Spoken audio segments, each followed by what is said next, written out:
Muy buenas noches, hoy es 16 de julio, son las 7 de la noche y para mí es un gusto saludar no solamente a los que se encuentran conectados en este momento, a Aura, a Carla, a Cecilia, a Cristina, a Daniel, a Edgar, a Enrique, a Leonardo, a Nora, a Nille, a Nuri, a Rubén y a Yuridia, que son amigos cercanos y que todos nos hemos encontrado en algún momento de este camino como auditores. Les doy la bienvenida a ellos y a cada una de las personas que van a ver este club de lectura en YouTube como grabación. También reciba un saludo especial.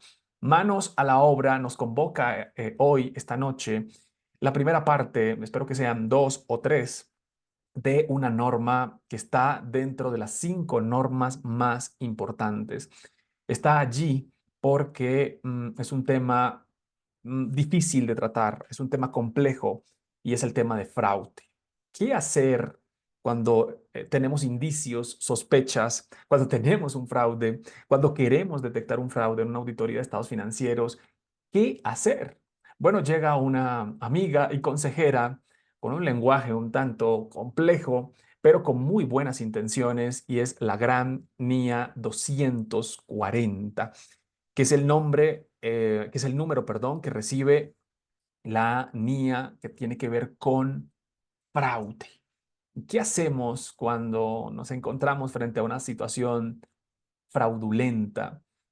Es una situación difícil de tratar, no es una situación normal, común, es extraordinaria.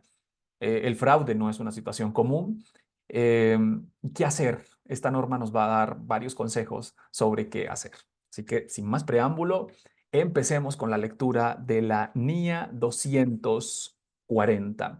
Recibe como nombre responsabilidades del auditor en la auditoría de estados financieros con respecto al fraude. Dos palabras quiero destacar del nombre.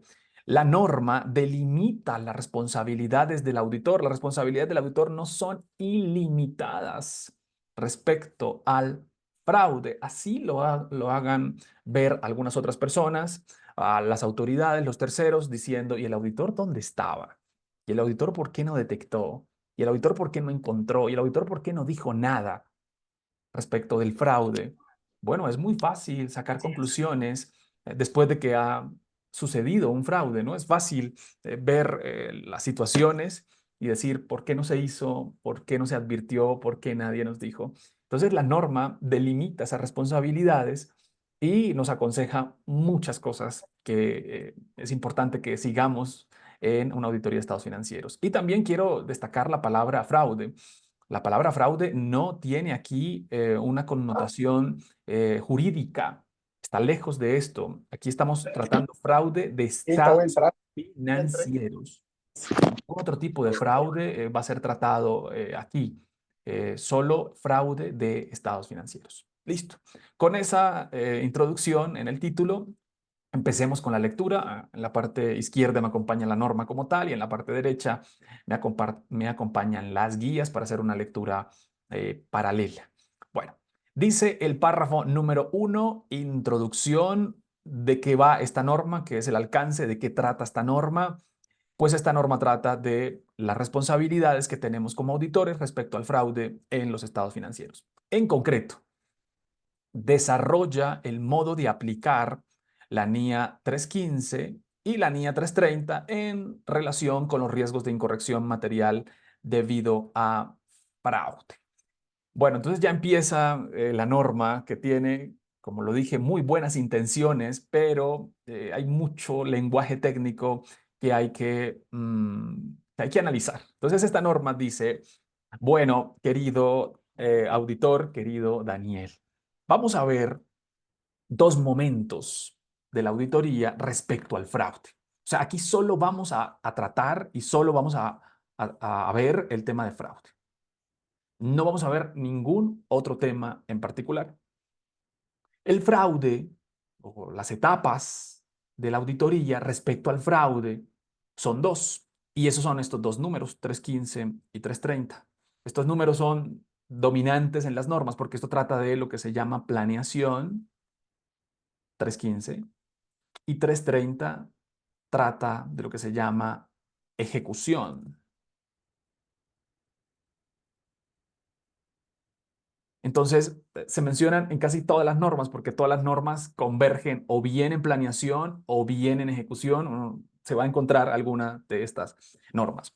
Entonces, dice el primer párrafo, vamos a tratar el tema de fraude desde la planeación y desde la ejecución.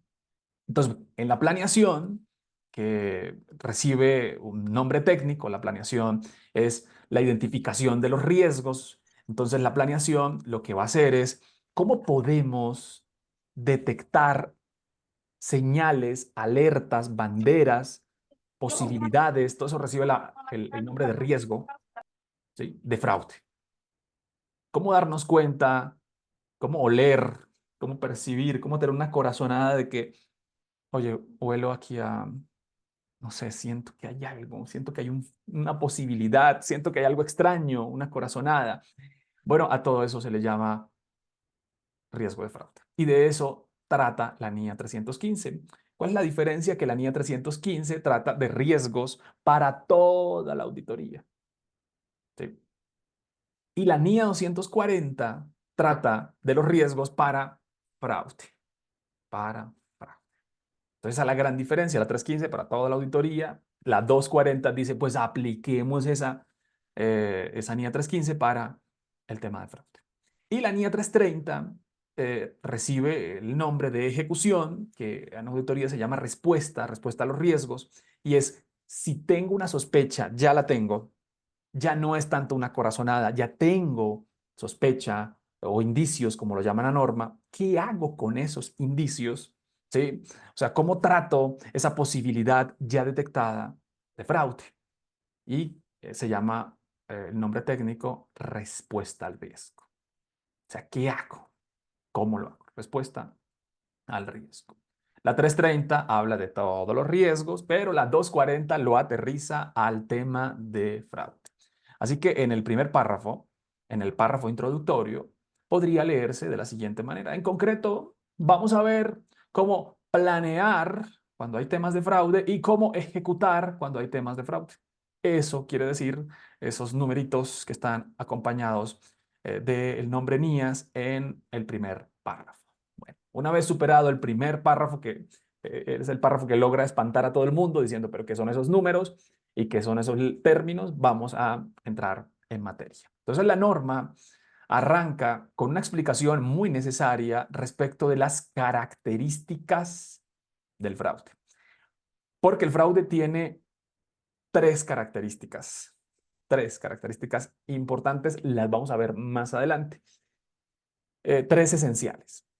Bueno, entonces, la primera característica del fraude es que cuando hay fraude hay intención. Hay intención. Intención. Hay intención. Esa es la primera gran característica del fraude. Entonces, dice la norma, las incorrecciones, o sea, lo que está mal en los estados financieros, lo que podría estar mal, ¿sí?, en los estados financieros, pueden deberse a fraude o a error. Bien. Entonces, en los estados financieros, a los elementos que se encuentran incorrectos, inadecuados, impropios, mal, no se les va a llamar hallazgos, no se les va a llamar inadecuados, se les va a llamar incorrección. Por alguna razón, aquí la norma lo llama incorrecciones en plural. Pretende la norma que existan o que existen muchas incorrecciones. Entonces, una incorrección básica, una incorrección fáctica, es una diferencia en una contabilización, en un reconocimiento, en una medición. Por ejemplo, leo leo la norma de información financiera, leo las políticas y un hecho económico se puede reconocer según la norma o de acuerdo a la norma por 200. En los estados financieros, ese hecho económico, perdón, esa transacción está por alguna razón en 400. Bueno, a esa diferencia, a ese que otros llaman error, se le llama incorrección. Entonces existe una incorrección porque hay una diferencia en lo que dice la norma, dicen las políticas y lo que se presenta en los estados financieros para ese hecho económico. Entonces dice la norma, las incorrecciones, porque esta es una incorrección, pero pueden haber varias como estas, en los estados financieros pueden deberse a fraude o a error. O sea, la causa, lo que causó esta diferencia, puede tener dos nombres, o fraude, nombre duro, o error, que es un nombre más suave. Y sigue la norma, se explica enseguida la norma. Dice, el factor que distingue al fraude del error es que la acción subyacente que da lugar a la incorrección de los estados financieros sea o no intencionada. La acción subyacente, sea o no intencionada, es lo que distingue al fraude del error. Eso está en palabras muy técnicas. ¿Qué quiere decir eso? Que lo que diferencia a esto de esto, al fraude del error, es que aquí hay intención y aquí no hay intención. Entonces, la primera gran característica del fraude es que existe intención, esa acción subyacente. La acción subyacente es lo que está debajo, es la causa, ¿no? Lo que causa la incorrección, ¿sí? Es intencionada respecto al fraude. ¿Y qué es intencionada? Que es deliberada, que intencionalmente yo sabía que era 200, yo lo sabía, pero no podía reconocer 200. ¿Por qué? Porque no podía, porque no tenía el soporte, porque la administración me presionó, porque quería hacerlo, porque es un amigo, porque estaba cubriendo a otra persona. En fin, pueden haber muchísimas razones, pero la acción que diferencia al fraude del error es que aquí hay intención. Así que siempre que hay intención, se le va a llamar fraude. Eh, y la norma más adelante lo va a llamar incorrección intencionada. Incorrección intencionada. Cuando hay tal intención, hay fraude. Así lo llama la norma. Entonces, bien, primera característica del fraude, existe intención. Hay intención. Sigo. Dice el párrafo número 3. Aunque fraude es un concepto jurídico amplio, esto es muy importante. Cuando estamos hablando de fraude, siempre hay que ponerlo en términos de estados financieros, porque si no se va a entender que este fraude aplica también para el concepto o para la parte jurídica, y estamos muy lejos de esto, pero muy, muy, muy lejos. También hay personas que asocian y colocan como sinónimo el fraude al dolo. Y entonces esto se hace con intención, o sea que esto es una acción dolosa, ¿sí? Intencional, fraudulenta, todo eso significa lo mismo. Diría que como sinónimo está bien, pero el dolo se utiliza para en ambientes jurídicos y esto es muy diferente. Porque en los aspectos jurídicos, civil o penal, para probar un fraude, pues se requiere un juez, se requiere una parte defensora, se requiere tal vez un perito, se requieren testimonios y nosotros como auditores no tenemos esos alcances, estas capacidades. Entonces, hay que delimitar y decir, este es un fraude en los estados financieros o esta es una incorrección, algo que está mal, pero es debido a fraude en los estados financieros. Bien, entonces la norma se preocupa mucho por eso porque dice hay personas que mencionan fraude y de una vez dicen dolo y lo utilizan como sinónimo. No, lejos de esto. Dice, a efectos de las NIA, de las 37 NIAs, al auditor le concierne el fraude que da lugar a incorrecciones materiales en los estados financieros. Entonces, incorrección es algo que está mal, puede tener dos causas, fraude o error, ¿sí? Entonces, dice la norma, no, lo que le concierne, de lo que vamos a hablar es del fraude en los estados financieros, ¿sí? Ese fraude que da lugar a esas diferencias entre los estados financieros y las NIF. Para el auditor son relevantes dos tipos de incorrecciones intencionadas. Nótese que ya el fraude lo están utilizando como sinónimo en incorrecciones intencionadas, ¿sí? Una incorrección intencionada, algo que está mal pero fue intencional, pues recibe un solo nombre. fraude. Entonces la norma dice, aquí son relevantes dos tipos de fraudes, para no repetir tanto el término fraude, porque ya estaba en el primer renglón, ya estaba en el segundo renglón, y entonces quien escribió esto dijo, pero otra vez vamos a repetir la palabra fraude, y entonces lo llama incorrección intencional. ¿Sí? Algo que está mal, pero es deliberado. ¿Sí? La persona que va a colocar eso mal sabe que lo está haciendo mal, está engañando. Entonces hay dos tipos de fraudes. Los fraudes en información financiera y los fraudes en apropiación indebida de activos. Esto también es muy importante. Aunque pueden existir muchísimos tipos de fraude, la tipología de fraudes pueden pasar tranquilamente las 30 y entonces puede haber fraude financiero, fraude en los contratos, fraude en las transacciones, fraudes tecnológicos, fraude, ya dije, en las facturas, no, en los contratos ya lo dije. Bueno, pueden haber muchísimos tipos de fraude, puede haber corrupción, puede haber coimas, puede haber engaños. Bien, no me dice, no, espera un momento. El fraude que vamos a tratar aquí tiene dos tipos, dos colores. O es fraude en la información financiera, o sea, en los estados financieros, o es fraude en los activos.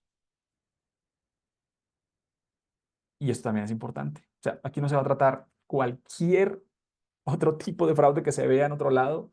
No, no, no, no. Solo estos dos. Listo. Aunque el auditor puede tener indicios o en casos excepcionales identificar la existencia de un fraude, ojo, en casos excepcionales me gusta esto. O sea, no es normal, no es fácil, es bastante complicado probar un fraude. Es difícil, o sea, usted puede tener sospechas, pero del dicho al hecho hay mucho trecho. O sea, de que tenga una sospecha de fraude a que sea un fraude comprobado y tener evidencia de fraude, es bastante, hay bastante espacio, ¿no? Entonces la norma dice, en casos excepcionales, si usted identifica la existencia de un fraude, el auditor no determina si se ha producido efectivamente un fraude desde el punto de vista legal. Otra vez, porque desde el punto de vista legal hay otras formas, hay otras maneras, hay otros conductos. Y entonces se requiere más bien una auditoría forense, se requiere un informe técnico, se requiere un peritazgo, se requiere un perito. Entonces la norma dice, no, mire, el fraude que estamos tratando de allá, aquí no es igual a, al punto de vista jurídico, no es lo mismo, es otra cosa. ¿Sí? Estamos hablando de fraude de los estados financieros y de apropiación de activos. ¿Sí? Pero nosotros no probamos la existencia de un fraude en un juicio, por ejemplo. ¿Sí? Podemos aportar, pero no aportamos en las pruebas como tal, porque se necesita un poco más de detalle. Listo. Entonces, aquí nos dicen, por favor, para más información, leamos el párrafo 1 al párrafo 6. Y estos párrafos son muy buenos. Se desprenden de estos 8 que están aquí. Hay mucha información valiosa y esta sí es información un poco más práctica, ¿no? Lo que está allí es un tanto más técnico, esto es un poco más práctico. Entonces, dice, el fraude ya consista en información financiera fraudulenta o en apropiación de activos, y ella misma lo va a explicar acá más adelante, la norma, conlleva la existencia de un incentivo, presión, oportunidad y racionalización del acto. Bien, ¿qué está diciendo la primera guía de las normas? Dice, bueno, primero, Daniel, primero, pongámonos, pongamos las ideas en orden. Recuerde que el fraude que vamos a tratar es de dos tipos. Fraude de información financiera, este que se hace en los registros contables, en los asientos, en las cuentas T, y el de apropiación indebida de activos. ¿Cuál es la diferencia? Primero, la similitud, ambos son intencionados. Quien roba, porque apropiación indebida de activos cabe el robo, no lo hace sin intención, salvo que sea cleptomanía, ¿no? Y sea cleptómano, que se lleva cosas y no se da cuenta, llega a la casa con cosas diciendo, pero ¿de dónde me traje esto? Bueno, entonces, el fraude en apropiación indebida de activos es intencional, así como el fraude en información financiera es intencional. Entonces, Entonces, las similitudes que hay, intención. Las diferencias, es el propósito del fraude. El fraude de información financiera tiene como propósito alterar los estados financieros. O sea, que se lleven una impresión engañosa de la información financiera, de mi empresa, del estado de la empresa. ¿Sí? Mi empresa no está muy bien, pero si hago algún tipo de fraude, o sea, si mejoro las cifras, si mejoro los resultados, si mejoro la utilidad, si mejoro los activos, si mejoro los ingresos, la gente, los bancos me van a ver con otros ojos, hasta me van a respetar un poquito más. Y el propósito del que defrauda la información financiera es mostrar una imagen diferente a la realidad. Realmente una mejor imagen de la que realmente es. El propósito de la apropiación indebida de activos no es esa. El que se lleva activos de la empresa lo que quiere es enriquecerse, robar, eh, quiere beneficio propio, es un poco y un tanto egoísta. ¿Sí? Mejorar la situación financiera de la empresa, no, yo lo que quiero es llevarme esto porque lo quiero vender. Yo lo que quiero es sacar el dinero de alguna manera. Yo no quiero mejorar la situación financiera de nadie, salvo la mía. Entonces, aquí está la gran diferencia, ¿no? Activos no piensa mejorar la situación, sino de la persona que roba, ¿no? Y fraude de información financiera, fraude de información financiera fraudulenta o información financiera, quiere mejorar la situación de la organización. Listo. Entonces, ese primer concepto está allí en la norma. Pero luego dice, conlleva la existencia y empieza a mencionar cuatro elementos, pero muy rápido los menciona sin hacer una debida pausa, ¿no? Dice, bueno, bien sea uno, bien sea otro, hay cuatro elementos y lo menciona acá, que son los elementos del triángulo del fraude, pero no lo menciona por ninguna parte. Sin embargo, los elementos del triángulo del fraude en una versión posterior, porque te van a decir triángulo, pero el triángulo tiene tres ángulos, Daniel, y aquí mencionan cuatro.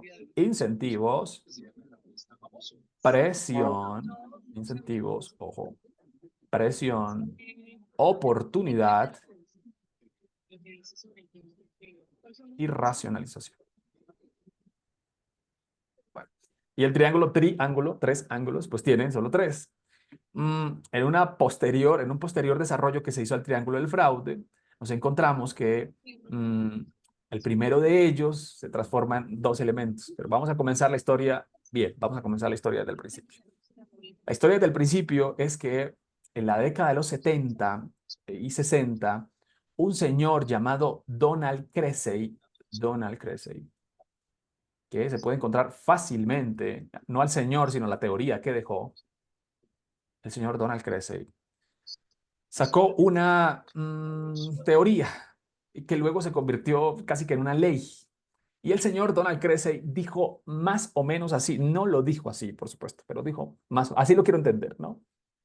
Siempre que hay problemas, están ustedes tres. Eso lo he dicho muchas veces en clase. Siempre que hay problemas, están ustedes tres.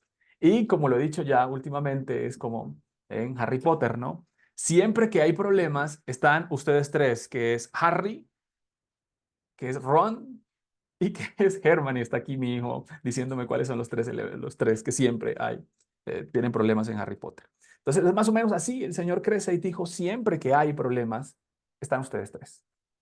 Siempre que hay fraude, están ustedes tres. Bueno, y esa es una hipótesis que hay que probar. Vamos a ver si casi que en todos los fraudes del mundo están estos tres elementos. Y va a darse cuenta uno, y sí, alguno de estos tres están en todos los fraudes. En todos los fraudes, alguno de estos tres están. Me atrevo a decirlo que en casi todos los fraudes. ¿Cuáles son estos tres que en un principio dijo el señor Donald Cressey y que luego se convirtieron en fraude? El primer elemento es la presión.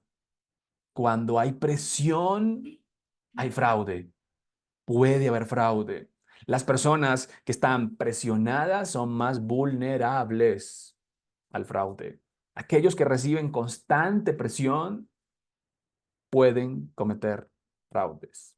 Ahora, también lo he dicho siempre, todos vivimos en constante presión y no cometemos fraude. Bien, ahí está la diferencia con los que tienen integridad y los que tienen ética.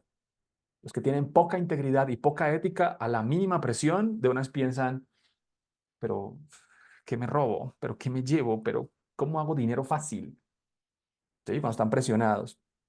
Entonces, el primer elemento, dice, primer elemento es la presión.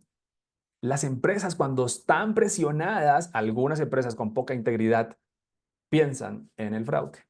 Piensan, pero ¿y entonces cómo mostramos esto sin que se den cuenta? Pero ¿cómo alteramos? Bueno, sin que se den cuenta, pero ¿cómo presentamos? Pero ¿cómo clasificamos esto diferente? Porque están presionadas.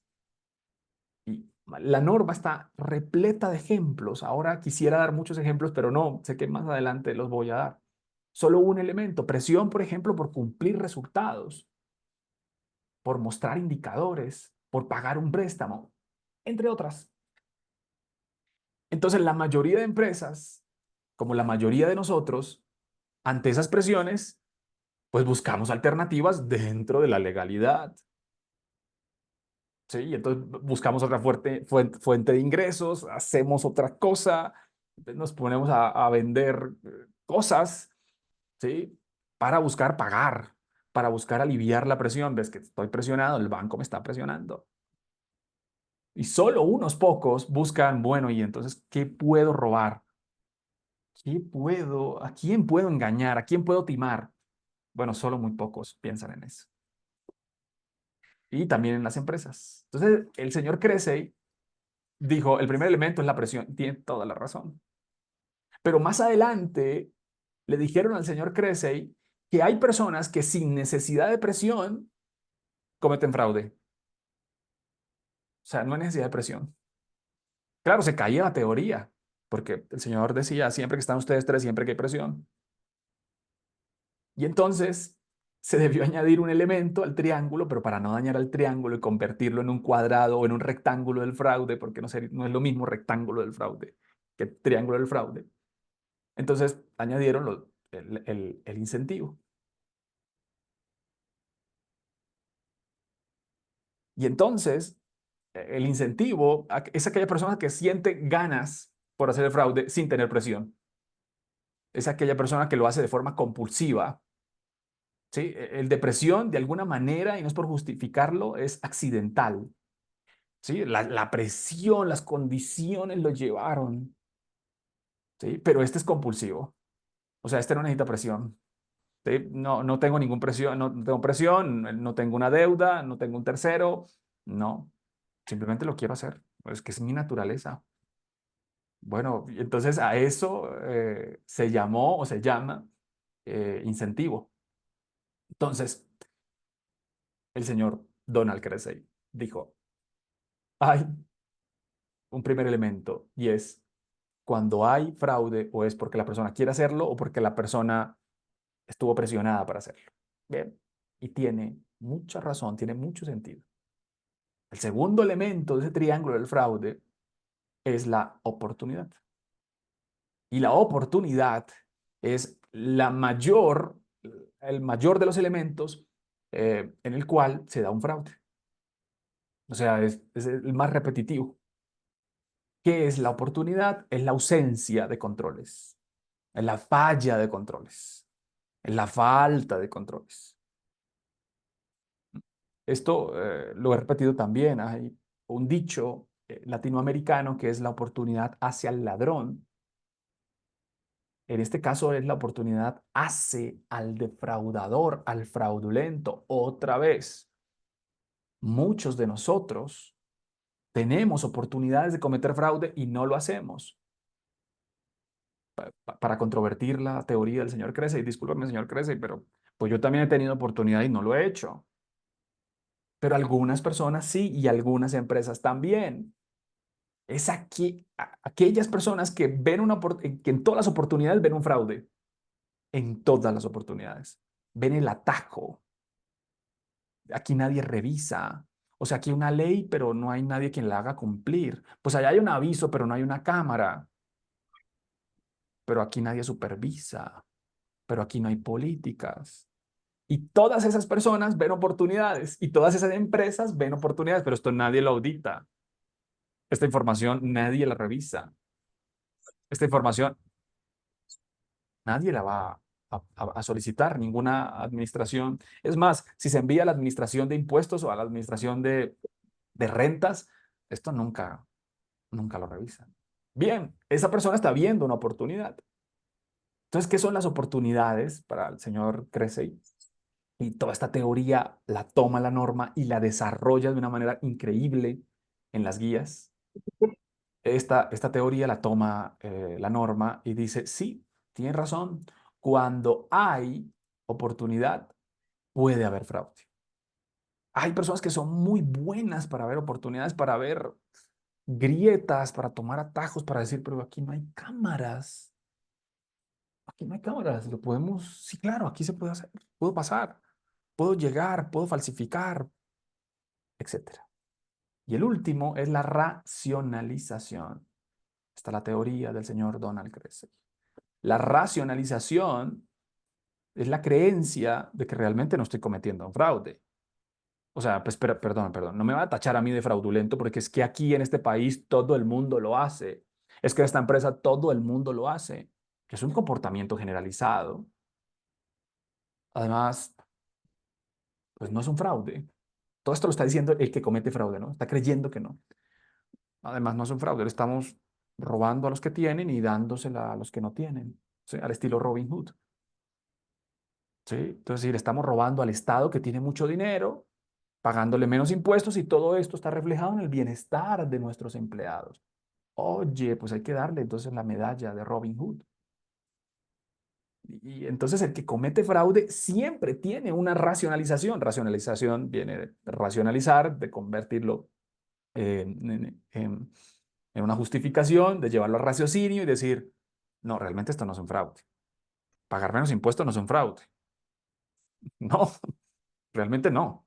Eso lo reinvertimos y generamos más empleo. No, excelente. No, realmente yo no cometí ningún fraude. Lo que pasa es que tenía afán. Lo que pasa es que pues en ese momento no sé por qué lo hice. Todo eso es racionalización, lo que se llama justificación en una mejor traducción, pero racionalización es la palabra técnica. Esto se desprende de un solo párrafo. Lo vuelvo a leer. Dice, el fraude ya consista en estados financieros o en robo de activos o en malversación de activos. Hay ganas de hacerlo o presión. Hay oportunidad, falta de controles y hay cierta racionalización, cierta justificación del defraudador. Póngame cualquier fraude, inclusive fraudes amorosos, fraudes de cualquier tipo, actos deliberados de cualquier tipo, y va a haber alguno de esos elementos. Voy a colocar un ejemplo, eh, un ejemplo que tengo aquí al lado. Aquí lo tengo. Creo que es el ejemplo más famoso que colocan todos los profesores. Todos los profesores colocan este ejemplo. Y es Enron. Enron. En Enron se dieron, diría que casi todos. ¿Sí? Entonces en Enron hubo un elemento de presión. Llegó el momento en Enron, una empresa que en principio era una empresa que producía energía eléctrica, un servicio público, ¿sí? O luz o electricidad, pero empezó a incursionar en otras industrias y empezó a volverse una holding, empezó a prestar muchos servicios. El problema es que algunos servicios no les iba tan bien y sus competidores, en cambio, iban muy bien. También estuvo en telefonía y en otros, en otros elementos, en otros sectores de la economía. Y el primer elemento de presión fue que a la competencia le iba muy bien, le empezó a ir muy bien a la competencia y Enron no podía defraudar. O sea, si a la competencia le va bien, a nosotros tiene que ir mucho mejor.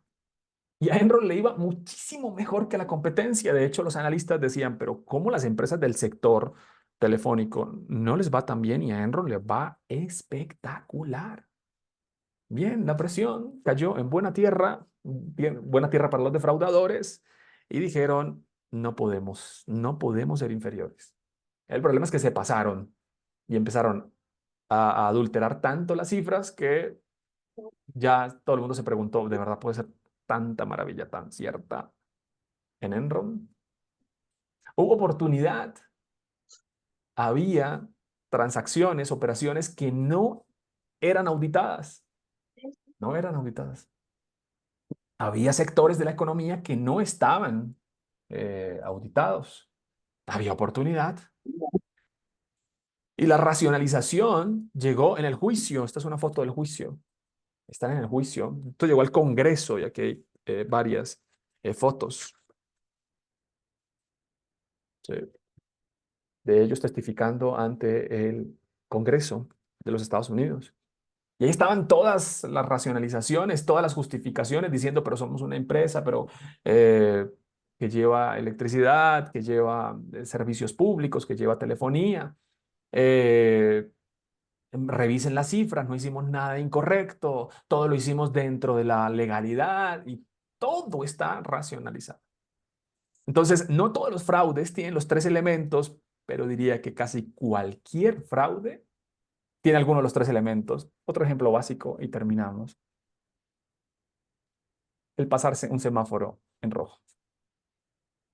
Entonces, bien sea usted como peatón o bien sea usted dentro de un automóvil o una moto o cualquier otro medio de transporte. El pasarse un semáforo en rojo, si llevamos eso a NIA, se llamaría fraude. ¿Por qué? Porque Daniel, pues usted sabe que eso no lo puede hacer y usted lo hizo intencionalmente. O sea, a sabiendas de que el semáforo estaba en rojo, pues usted cruzó. En NIAS, perdóneme, eso tiene un nombre, no se llama infracción, se llama fraude. Oh, duro, fuerte que le llamen a uno eso, porque lo hizo con intención. Cristina, lo hizo con intención. Uy, pero no me llame así, llámeme infractor, pero fraudulento, sí, usted es un fraudulento, hablando de NIA, ¿no? Y entonces, ¿por qué lo hizo? Porque esa es la acción subyacente. ¿Recuerdas? Lo subyacente es lo que está debajo, ¿no? Lo que está por dentro. ¿Por qué lo hizo? Y entonces, no, lo que pasa es que no había pues ningún policía pues este semáforo no tiene cámaras. Muy bien. No, y además tenía un afán tremendo. No tenía mucha prisa, tenía una prisa increíble. Muy bien. Adicionalmente, todo el mundo se estaba pasando este semáforo. Muy bien. Todos los elementos están allí, ¿no? Y pues si no, o sea, si no atendía a esa cita en punto, pues me cancelaban, pues perdía, pues no podía entrar, pues me dejaban por fuera, cualquier otro elemento. Bien. Entonces, casi que cualquier situación de fraude tiene alguno de estos tres elementos. Gracias, señor Donald Cressey, por dejarnos. Siempre le agradezco en todas las clases la teoría del triángulo del fraude porque está vigente hasta nuestros días y tiene razón. La NIA la toma como propia, la incorpora. Siempre hago el comentario que por ninguna parte veo un agradecimiento al señor Cressey, ¿no? Siempre mencionan el fraude, sí, naturalmente tiene estas características, pero nunca mencionan el gran triángulo del fraude. Sigo. Entonces empieza a poner muchos ejemplos este párrafo a uno y dice, mire, puede haber un elemento de incentivo o presión para proporcionar información fraudulenta. ¿Y cuál es ese incentivo o esos elementos de presión? Por ejemplo, vamos a poner los ejemplos. Pueden estar presionados para alcanzar un objetivo, quizá poco realista, de beneficios. Entonces, primer elemento de presión. Bueno, nos pusimos una meta de utilidad, de beneficios, de resultados bastante alta. Y entonces pusieron el listón muy alto. Llegó un elemento de presión. ¿Sí?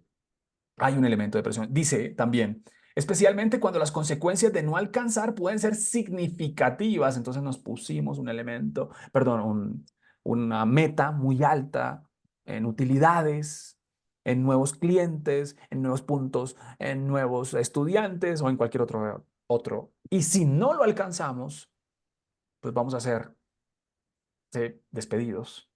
o nos van a dar una regañina, una reprimenda, o nos van a enviar un memorando, o nos van a despedir.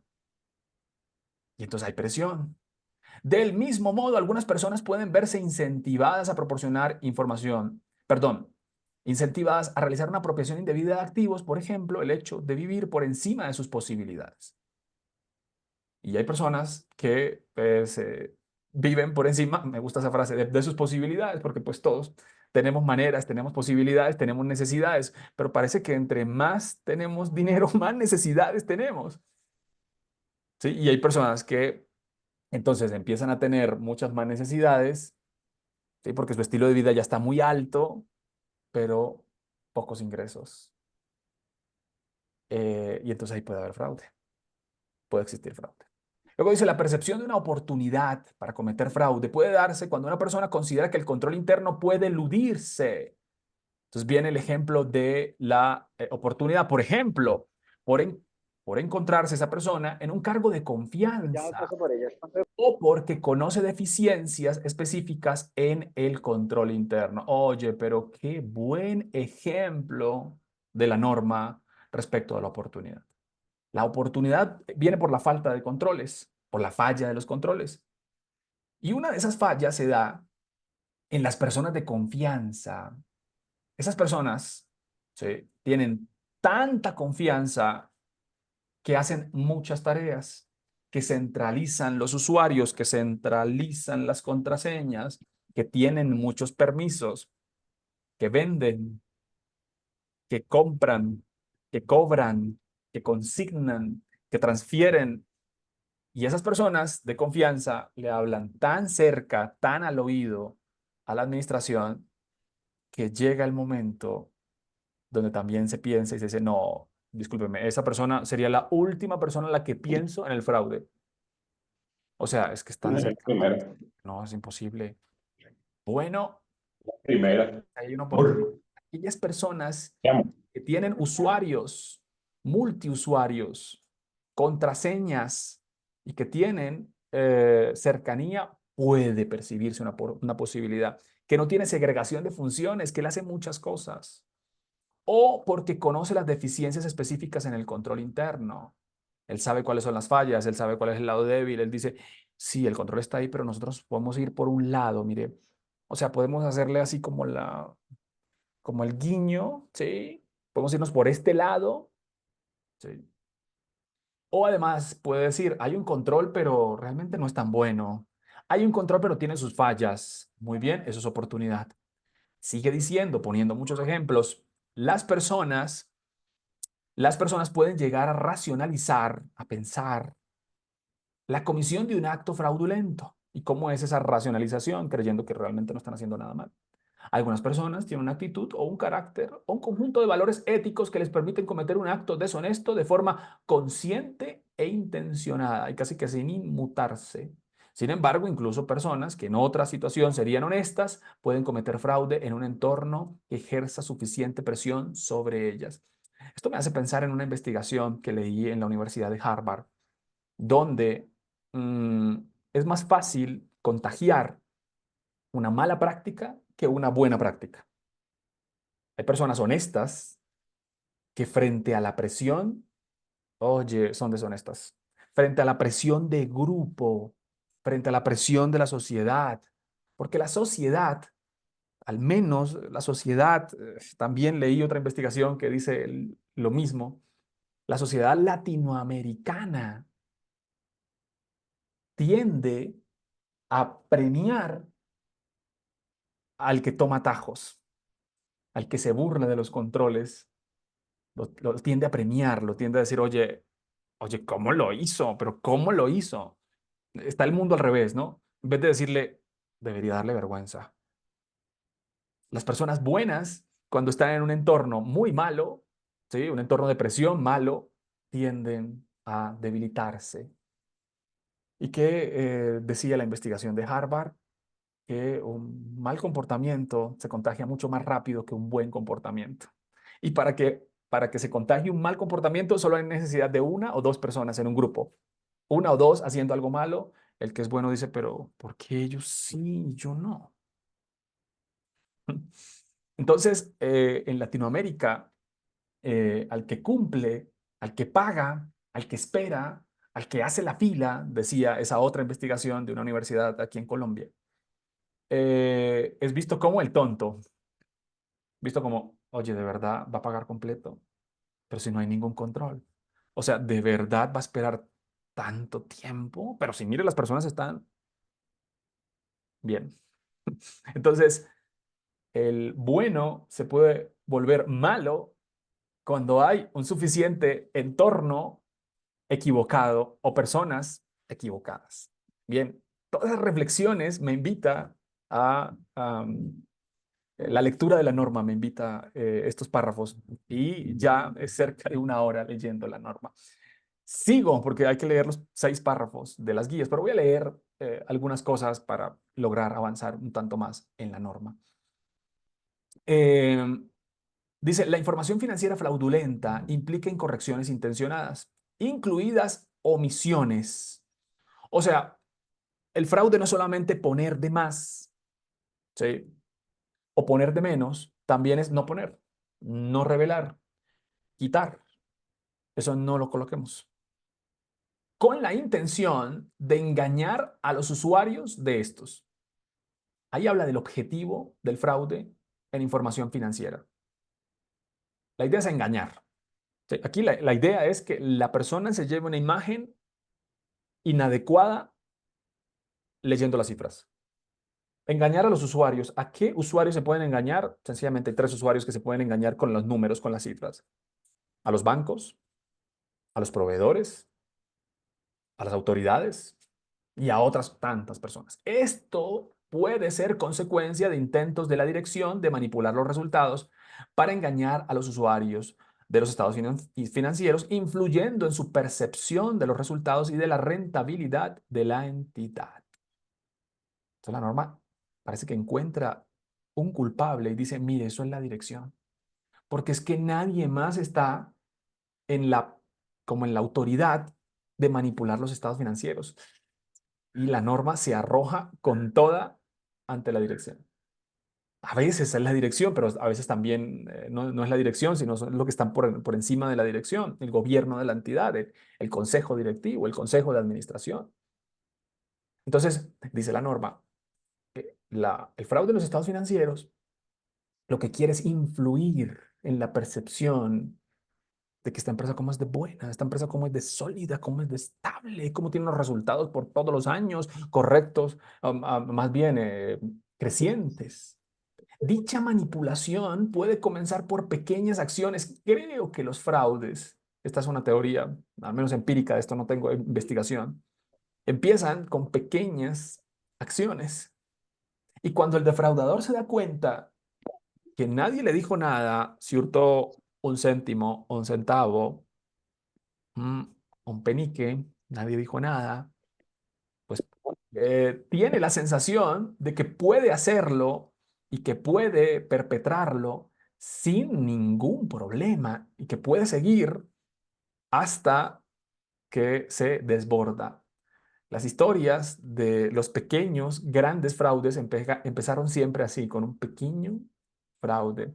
Aquel fraude que se llama fraude hormiga, pequeño.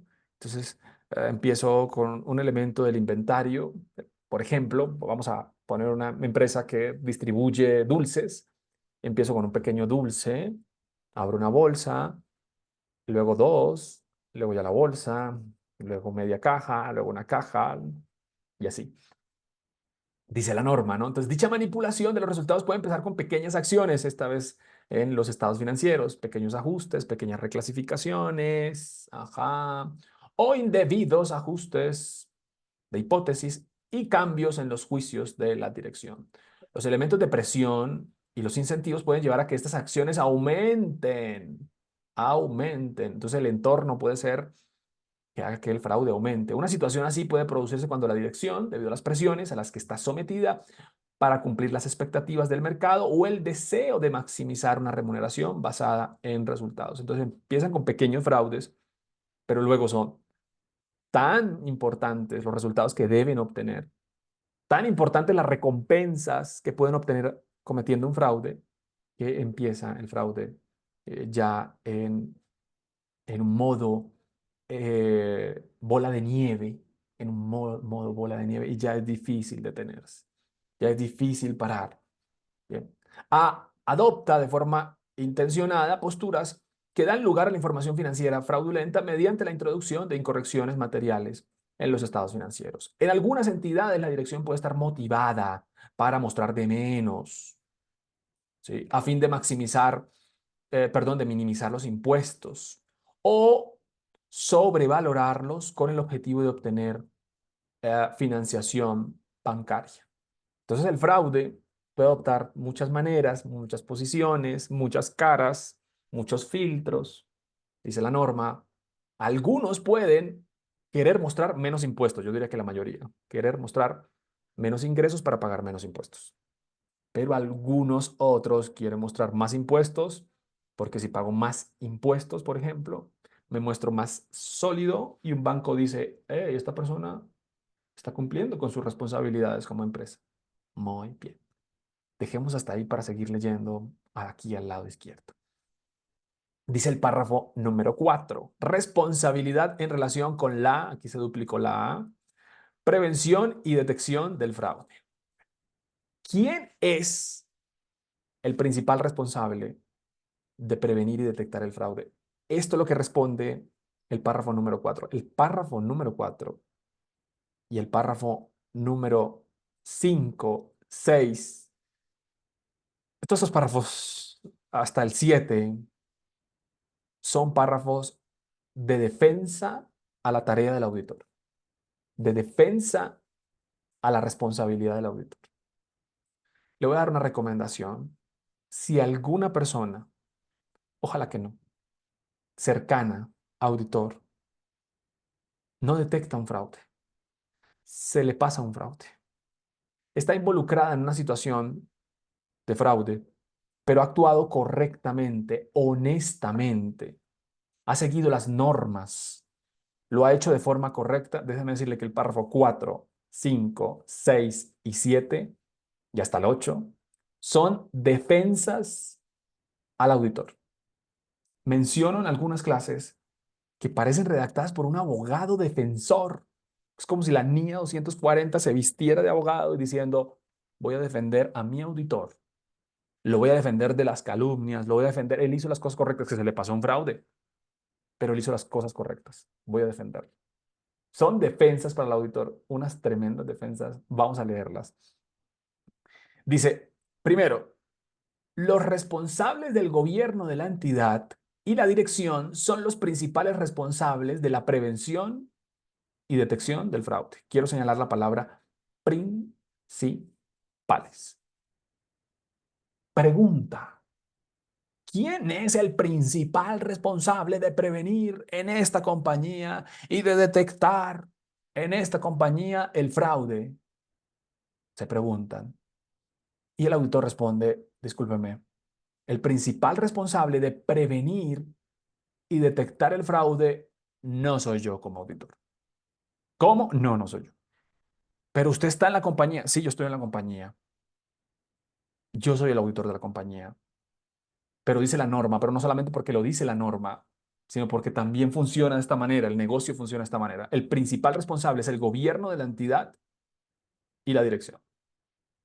Este párrafo me deja muchísimas reflexiones. Voy a compartir unas cuantas.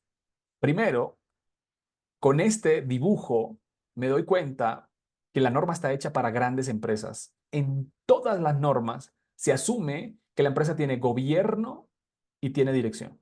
Eso no pasa siempre. En las pequeñas empresas hay un propietario director, un propietario gerente, un propietario administrador, que es el mismo. ¿Quién es el propietario? Pues el administrador, Daniel. ¿Quién es el dueño? Pues el que toma las decisiones. En las pequeñas y medianas empresas pasa siempre lo mismo. La norma está hecha para grandes empresas, porque la norma asume lo siguiente, que el gerente tiene un rol, que la dirección tiene un rol, y que por encima de ella hay un gobierno de la entidad. El gobierno toma las decisiones y el gerente las ejecuta. Esto es normal en las medianas y grandes empresas. No hay ninguna gran empresa que no tenga esta estructura. Ninguna gran empresa. Entonces, el gobierno de la entidad, a veces, los que tienen los recursos, a veces personas especializadas, le dan las órdenes y toman las decisiones. Señores, háganlo de esta forma, háganlo de esta manera. Y el gerente ejecuta.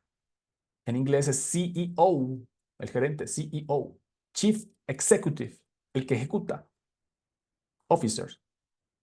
¿Sí? Entonces, la norma, este dibujo me da a entender que la norma no es para pequeñas empresas, sino diría la dirección, que en ocasiones es el mismo dueño, el mismo que toma las decisiones, el mismo las ejecuta. Y cuando exista gobierno de la entidad, la norma asume que siempre va a existir esa figura, ¿no? Bien, entonces eso era un comentario aparte. Entonces dice, los responsables del gobierno y la dirección son los principales responsables de prevenir y detectar el fraude. Ahora, ¿y por qué? ¿Porque lo dice la norma? No, porque así funciona. ¿Quién diseña los controles internos? ¿El auditor externo? ¿Las autoridades? ¿Quién dice cuáles son los puntos de control? ¿Quién dice cuáles son las políticas? ¿Quién dice cuáles son los formatos? ¿Quién dice cuáles son los informes? ¿Cuáles son los indicadores? Nadie más y nadie menos que la dirección y el gobierno de la entidad. Por eso ellos son los principales responsables de prevenir y detectar. ¿O acaso el auditor externo diseña controles internos? Ey, no. Estamos hablando de dos cosas diferentes. Control interno, auditor externo. Entonces la norma tiene todo el sentido, tiene toda la razón. Los que nos han acompañado, así como Pablo, a quien le envío un abrazo, mm, han oído la teoría de las cuatro líneas, o sí, cuatro líneas de defensa. ¿Sí? El auditor externo está en la cuarta línea de defensa. ¿Qué es la cuarta línea de defensa? ¿O qué son las líneas de defensa? Es una teoría del control interno, una teoría moderna del control interno.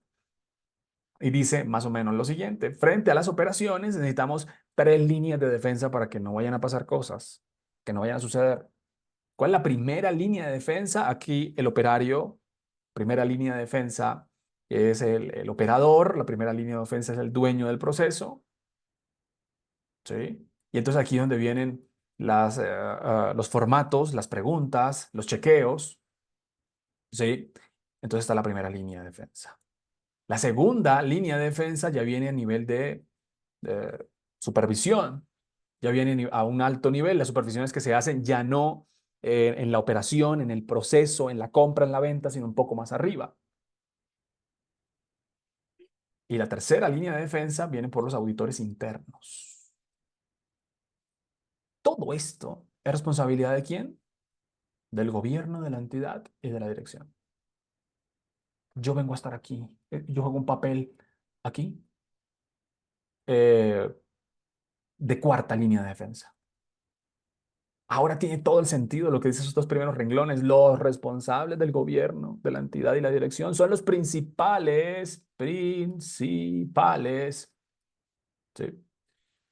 principales responsables de la prevención y de la detección. Cuando les lleguen a decir, no, usted es el principal, por favor, saque la NIE 240, párrafo 4 y diga, un momento, un momento, un momento. Sigue diciendo el abogado defensor del auditor. Es importante que la dirección, supervisada por el gobierno de la entidad, ponga gran énfasis en la prevención del fraude, lo que puede reducir las oportunidades de que éste se produzca. Así como en la disuasión. Me gustan estas dos cosas, que aunque son para el gobierno de la entidad, o sea, llamados para los consejos, llamados para ese cuerpo colegiado, que generalmente son 5 o 6 personas que toman las decisiones. Por favor, ustedes pongan énfasis en prevenir el fraude con la dirección. Pero quiero destacar dos cosas aquí. Cuando hay una conciencia, cuando hay políticas, cuando hay controles, se reducen las posibilidades de fraude, se reducen las oportunidades. Y cuando un defraudador ve pocas oportunidades, sencillamente se disuade, se disuade. ¿Qué es disuadir? Decir, oye, no, no, no lo intentemos. O sea, no, no, no. No es que los controles aquí son, no, no lo intentemos. Te pongo un ejemplo.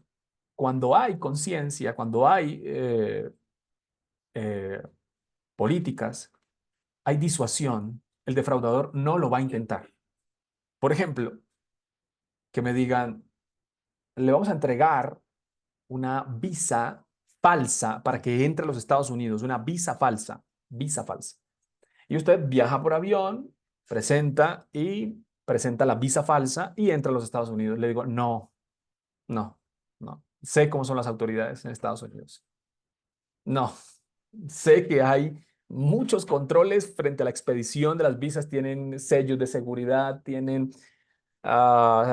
hologramas. No, no, no, no, no, me disuadió, me persuadió, me convenció. No, no lo voy a intentar.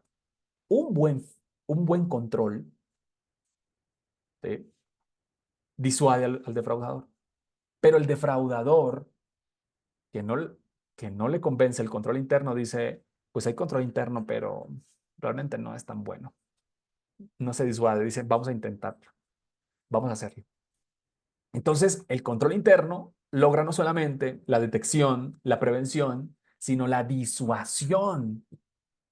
Cuando usted y yo estamos frente a un buen control interno, decimos, no, ni lo intento, ni lo intento, no, no, ni lo pienso, no lo voy a pensar. Listo. Dice, esto implica el compromiso de crear una cultura de honestidad y comportamiento ético. El mejor control interno en las empresas y en las sociedades es la cultura y el comportamiento. No hay mejor control interno. Lo que pasa es que ese control interno se da después de un proceso de maduración.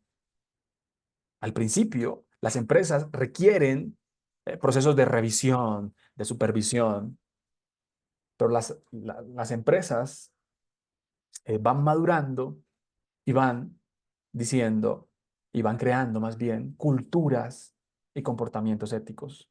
Y entonces cuando hay empresas y países que tienen cultura de honestidad y comportamiento ético, los controles son menores, porque la cultura es mucho mayor. Ejemplo, vamos a poner un ejemplo. Entro a una empresa y en esta empresa uh, no hay, oye, no, no hay eh, controles respecto al horario. No hay control respecto al horario. No hay ningún control. Digo, oye, pero ¿cómo así? No hay. O sea, no, uno no llena una tarjeta, uno no pone una huella. No, Daniel, no. Tampoco las cámaras rastrean. No, no hay. Biométrico, no, no hay. ¿Por qué? Porque las personas ya son tan conscientes, tienen un elevado nivel de cultura y de comportamiento ético que ya saben a qué hora llegar, ya saben a qué hora irse. Fin del asunto. Eso es un nivel elevado, eso no se da al principio. Sí, eso no se da. También en algunos países uno va a otros países y en algunos países es necesario que esté un policía. Policía representa la autoridad. Es necesario que exista un aviso, que haya una señal. En otros países no es necesidad. Uno ya sabe que no lo vaya a intentar. No lo vaya a hacer. Aquí no, las autoridades son, no, no, no lo vaya a hacer. Bien. Entonces, este es el mejor control interno. Este es el mejor control interno maduro, ¿no? Bien, voy al párrafo 5, me salto al párrafo 5. El auditor que realiza una auditoría de conformidad con las NIAS, está redactando ahí el abogado defensor, es responsable de la obtención de una seguridad razonable de que los estados financieros están libres de incorrección. O sea, está diciendo, miren, mi responsabilidad es obtener una seguridad razonable de que los estados financieros están libres de incorrecciones debido a fraude o error. Pero luego lanza esto que me parece fenomenal y dice, debido a las limitaciones, o sea, no es que yo vaya a detectar todos los fraudes existentes, tengo limitaciones, como todos tenemos limitaciones. Estas limitaciones hablan de qué esperar y qué no esperar de la auditoría. No espere, porque hay limitaciones, que el auditor vaya a detectar todos y cada uno de los fraudes existentes en la empresa. No tengas expectativa, no tengas esperanza. Porque si no, yo no entrego seguridad razonable, sino entrego seguridad absoluta. La seguridad absoluta no existe en los estados financieros. ¿Por qué no existe? Porque tengo limitaciones. Tal vez este concepto, esta teoría desaparezca en algunos años, por ahora es la que hay. O sea, me está queriendo decir que a usted se le pueden pasar cosas, se me pueden pasar cosas, se me pueden pasar fraudes. Es más, tengo la posibilidad inevitable, hay un riesgo inevitable de no detectar incorrecciones, incluso si utilicé las mías. ¿Qué? Se me pueden pasar, mire, puedo no detectar. Es una forma más elegante de decir, se me pueden pasar cosas. Puedo no detectar. ¿Por qué? Porque tengo limitaciones. ¿Y cuáles son las limitaciones? Y estas son las limitaciones. Y con esto voy cerrando. Dice el párrafo siguiente. Sí, señor, usted y yo tenemos limitaciones. El auditor debe conocer y entender sus limitaciones. Voy a mencionar, las limitaciones están en la NIA 200, en el párrafo A53 y A54. Las limitaciones son, entre otras, las siguientes. Estamos auditando un marco de información financiera, en la mayoría de los casos NIF, marco de información financiera,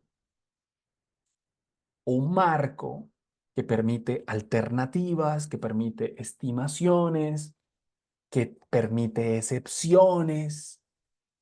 No es un marco de cumplimiento, sino es un marco de imagen fiel que permite a la administración, bueno, si no lo puede hacer porque es muy costoso, pues hágalo de esta manera. Y como lo he mencionado, es un marco eh, que tiene muchas posibilidades de fraude. No es un marco que diga, como también lo menciono, 3 por 2 es 6. En NIF 3 por 2, bueno, pues puede dar 6, pero la norma me permite, oye, que me permite que me dé 5, sí. O sea, si leemos muy bien, oye, y como estoy auditando un marco que tiene tantas posibilidades, entonces ya tengo una limitación. Si estuviera auditando las tablas de multiplicar, no fallo. 3 por 2 siempre va a dar 6, 3 por 3 siempre va a dar 9, pero estoy auditando un marco que presenta posibilidades. Y entonces la norma dice, y esas posibilidades para mí representan limitaciones. Sigue diciendo el abogado defensor. Son especialmente significativas esas limitaciones cuando hablamos de fraude. Mira, es que la posibilidad de no detectar fraudes, ¿sí?, es mayor que la de no detectar errores. Claro, ¿por qué? Porque los fraudes están, oye, muy bien hechos. En la mayoría de los fraudes están muy bien escondidos, muy bien maquillados, muy bien dibujados, muy bien hechos. ¿Sí? Los errores que son, como son involuntarios, pues están ahí, se presentan. Esto se debe a que el fraude puede llevar planes sofisticados, no lo digo yo, lo dice la norma.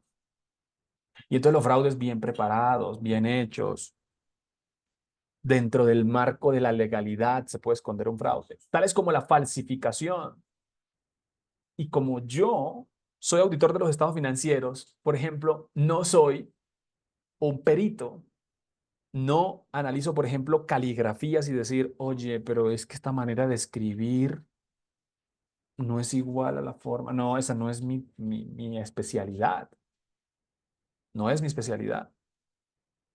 Además, el fraude pues, puede conllevar falsificaciones que estén muy bien hechas. Dice también el fraude puede omitir deliberadamente transacciones o le pueden decir al auditor mentiras, no lo dice aquí, no, dice la realización al auditor de manifestaciones intencionalmente erróneas. Todo eso es sofisticado y cuidadosamente organizado. Dichos intentos de ocultación pueden ser aún más difíciles de detectar cuando van acompañados de colusión. Dios, colusión. ¿Qué es colusión? Lo más complicado de detectar, es muy complejo de detectar. La colusión es cuando dos personas se unen, coluden. En este caso, por un lado, tenemos a la administración, al señor de compras, al señor de ventas, al señor de adquisiciones. Y por otro lado, tenemos a un cliente, un proveedor fraudulento. Ellos dos van a coludir. Y entonces, por un lado está la empresa, por un lado está el señor fraudulento. Y entonces van a coludir, se van a llamar, se van a textear y van a decir, oye, pues presénteme una factura, como yo soy el de pagos, presénteme una factura legal, eso sí, pero por un valor pues mayor. Y yo aquí pues le ayudo. Coluden, cometen un fraude dentro de la legalidad, se unen. ¿Cómo voy a detectar yo eso? En otro caso, una defraudadora, una señora defraudadora, era la señora que registraba a los clientes nuevos y pagaba a los clientes. Empezaron a caer en una situación complicada, una situación económica difícil. La señora le dijo al esposo, créese una empresa legal, con todos los requisitos legales. Como yo soy el que, como yo soy el que registro a los clientes nuevos, como yo soy la que pago, y empezaron a coludir. Y el señor creó una empresa de mentiras y prestaba servicios de mentiras, pero presentaba facturas reales y le pagaban en dinero real. Qué difícil es detectar eso cuando hay 20.000, 30.000, 40.000 transacciones, cuando hay 100, 200 o 400 proveedores. De todo eso habla la norma diciendo, Daniel, eso la verdad es sofisticado. Eso la verdad está cuidadosamente organizado. Y cuando se unen dos o tres para hacer fraude, coluden. Complicado. La colusión puede inducir al auditor a considerar que la evidencia es más convincente cuando en realidad es falsa. ¿Cómo detectó el auditor esa falsificación del esposo y de la esposa que pagaba, la esposa que registraba a los clientes? Solo años después, años, cuando empezó a darse cuenta que las transacciones eran exageradas, que el cliente hacía muchas cosas. Este cliente hacía de mantenimientos de automóviles, también como mantenimientos de lavadoras, también mantenimientos de aire acondicionado, pero también vendía materias primas, químicos. Y se dio cuenta de esa manera, pero años después. Dice la capacidad del auditor para detectar un fraude depende de los factores tales como la pericia del que lo comete, la frecuencia, el alcance de la manipulación. Todo esto para decir que el fraude es complicado, que el fraude es difícil de detectar. Gracias, Norma. Tremenda defensa de la norma para el auditor diciendo, tenemos limitaciones, pueden ser difíciles. Cuando hay colusión, más complicado. Nos pueden mentir, deliberadamente pueden omitir, quitar, falsificar. Y como no tenemos las habilidades, las capacidades, nos pueden mentir, aun cuando haga la auditoría conforme las NIAs. Quiero terminar con el párrafo número 7 e invitarlo al club de lectura. La segunda parte, él continuará de esta serie, de esta saga. Dice el párrafo número 7. Por otra parte, el riesgo de que el auditor no detecte una incorrección material debido a fraude cometido por la dirección es mayor que en el caso de fraude cometido por los empleados. ¿Por qué? Me pregunto, ¿no? Está diciendo la norma, mire, es más difícil que usted detecte un fraude hecho por la administración que por los empleados. ¿Es más difícil con la administración que con los empleados? Sí, ¿por qué? Ay, porque la dirección está en una posición, perdón, está en una posición, ¿sí?, de preeminencia, está en una posición que le permite directa o indirectamente manipular los registros contables. O sea, tiene más alcance. Le es más fácil ordenar y decir, pues allí no, acá sí. A un empleado, ¿no? El empleado solo está en su área. A los empleados les es difícil trasladarse de área, de sección, de hecho. La administración tiene más facilidad para manipular los registros, para proporcionar información financiera fraudulenta. tienen más facilidad para eludir los controles, los empleados no tanto. Un control que diseñó la administración, pues puede ser fácil para ella que lo diseñó, pero difícil para un empleado de eludir. Entonces, la norma tiene razón, diciendo la administración está en una posición de privilegio, tiene responsabilidades que puede facilitarle cometer un fraude. Bueno, quiero hacer la pausa allí de 7 renglones. La norma tiene más de 45 párrafos. Aquí está, si no me equivoco, tiene 47 párrafos. Apenas llevamos los primeros 7. En el siguiente club de lectura vamos a avanzar muchísimo más, haciendo un análisis un tanto más rápido de esta norma. ¿Qué me queda de la lectura de estos 7 párrafos y aquí de la lectura de estas guías? Me queda lo siguiente, que el fraude, a diferencia del error, es intencional. Decir fraude intencionado es una redundancia. Fraude intencionado. Para la norma, todo fraude es intencionado. Entonces es la primera característica. Luego hay otras 3 o 4 características. Y entonces el fraude, primero puede estar en los estados financieros o puede estar en los activos. También son 2 tipos de fraude. El fraude puede ser jurídico, pero nosotros como no tenemos los alcances jurídicos, no estamos dentro del proceso jurídico, pues nosotros simplemente detectamos fraudes en los estados financieros. En los estados financieros. ¿Bien? Luego, el fraude puede tener, o cuando hay fraude, puede haber presión. Donald Cressey, oportunidad, racionalización e incentivos. Y pusimos los ejemplos. Gracias, señor Donald Cressey. Lo vamos a desarrollar durante toda la NIA 240. Que la responsabilidad principal de prevenir y detectar el fraude no es del auditor, es de la administración y del gobierno de la entidad, que la norma asume que todas las empresas tienen gobierno y todas las empresas tienen dirección. Que la mejor manera, el control más desarrollado, más maduro, es la cultura y el comportamiento. Que para reducir las oportunidades, los controles, eh, para reducir las oportunidades y para disuadir están los controles. ¿Bien? Y que nosotros, redacta la defensa de la norma, como auditores tenemos limitaciones. No entregamos seguridad absoluta. Se nos pueden pasar cosas. De hecho, hay un riesgo inevitable que se nos pasen fraudes. ¿Por qué? Porque tenemos limitaciones. Es más difícil detectar un fraude que un error. Puede haber ocultación, falsificación, manifestaciones deliberadas, puede haber colusión. Es complicado detectar un fraude y más complicado cuando está la administración involucrada. La administración puede moverse fácilmente en cualquier área, un empleado no tanto. Eso es el resumen de este club de lectura. Listo. No me queda sino agradecerle e invitarlo al siguiente club de lectura. Vamos a intentar hacerlo lo más pronto posible, inclusive puede ser esta misma semana.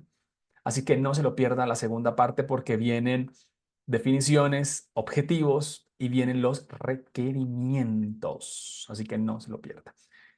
Le agradezco por separar esta hora para el club de lectura y lo espero en la segunda parte.